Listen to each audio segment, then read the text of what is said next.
Channel के subscribe कयो ऐं बेल आइकन खे दबायो जीअं नई ईंदड़ वीडियो अव्हांखे जल्द मिली वञे।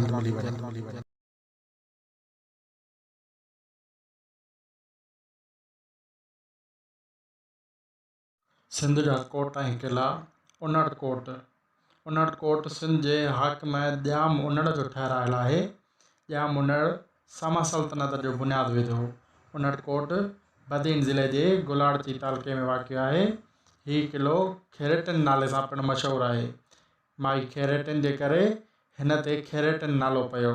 हीउ क़िलो पकियुनि सिरुनि सां ठहियलु आहे जंहिंखे 2 दरवाज़ा आहिनि। हिन कोट जी हर दीवार 800 फुट डिघी ऐं 8 फुट वेकिरी आहे। उनड़ कोट ते 28 बुर्ज आहिनि। हिन कोट जा मौजूदा खंडर ज़मीन खां 15 फुट मथे आहिनि।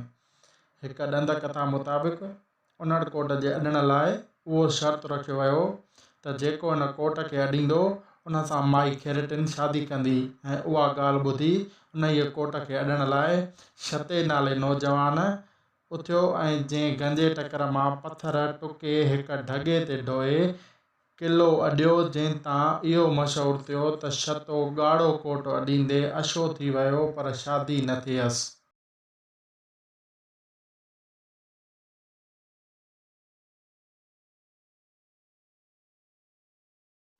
दहलेल कोट सकरण खां नवाबशाह वेंदड़ रोड ते आहे। हीउ कोट दहलेल नाले सां बि सॾियो वञे थो।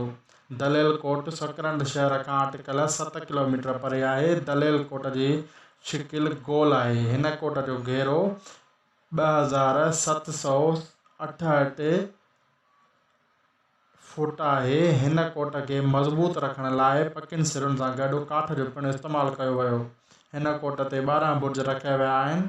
हिकु रिवायत मूजिबि हीउ कोट राजा राय सहाईअ जे वक़्त में जोड़ायो वियो। ॿी रिवायत मूजिबि दहलेल कोट टालपुरनि जे हुकूमत में नवाब मीर दहलेल ख़ान तामीर करायो वियो।